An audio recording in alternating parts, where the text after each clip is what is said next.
হাজার স্বপ্ন নিয়ে উড়াল দিলেও ভাগ্য তাদের আছড়ে ফেলেছে মাটিতে।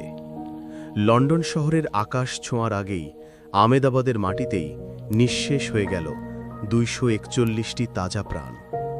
এক বিভীষিকাময় দিন, যা ভারতের ইতিহাসে এক কালো অধ্যায় হয়ে থাকবে। আজকের এই ভিডিও কোনো সাধারণ ভিডিও নয়। আজ আমরা স্মরণ করছি সেই ভয়াবহ বিমান দুর্ঘটনার শিকার মানুষগুলোকে, যা ঘটেছে মাত্র কয়েকদিন আগে, ১২ই জুন ২০২৫ সালে।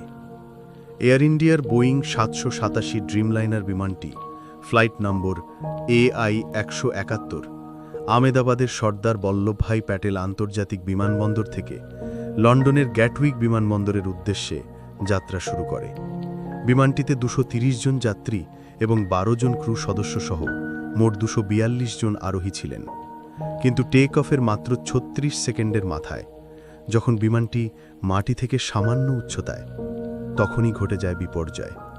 বিমানটি বিমানবন্দরের নিকটবর্তী একটি আবাসিক এলাকার উপর আছড়ে পড়ে এবং সঙ্গে সঙ্গে আগুন ধরে যায়। মুহূর্তের মধ্যে চারপাশ পরিণত হয় এক যুদ্ধক্ষেত্রে। স্থানীয় মানুষ, দমকল এবং বিপর্যয় মোকাবিলা বাহিনী ছুটে আসে ঘটনাস্থলে, কিন্তু আগুনের তীব্রতা এত বেশি ছিল যে কিছুই করার ছিল না। এই ভয়াবহ দুর্ঘটনায় বিমানের ২৪২ জন আরোহীর মধ্যে কেবলমাত্র একজন যাত্রী অলৌকিকভাবে প্রাণে বেঁচে যান।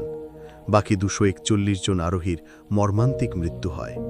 এছাড়াও বিমানটি আবাসিক এলাকায় বিধ্বস্ত হওয়ায় মাটিতে থাকা আরও বহু মানুষ হতাহত হন। কেন ঘটল এই দুর্ঘটনা? পাইলটের ভুল, যান্ত্রিক ত্রুটি, নাকি অন্য কিছু? দুর্ঘটনার কারণ অনুসন্ধানের জন্য ব্ল্যাক বক্স এবং ককপিট ভয়েস রেকর্ডার উদ্ধার করা হয়েছে। উচ্চ পর্যায়ের তদন্ত চলছে। আমরা আশা করি খুব দ্রুত এই দুর্ঘটনার পেছনের সত্য উন্মোচিত হবে। যারা তাদের প্রিয়জনদের হারিয়েছেন, তাদের শোক বর্ণনা করার ভাষা আমাদের জানা নেই। প্রতিটি মুখ, প্রতিটি নাম এক একটি অসমাপ্ত গল্প।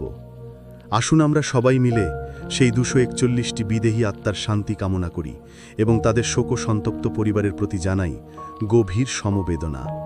এমন কালো দিন যেন আর ফিরে না আসে।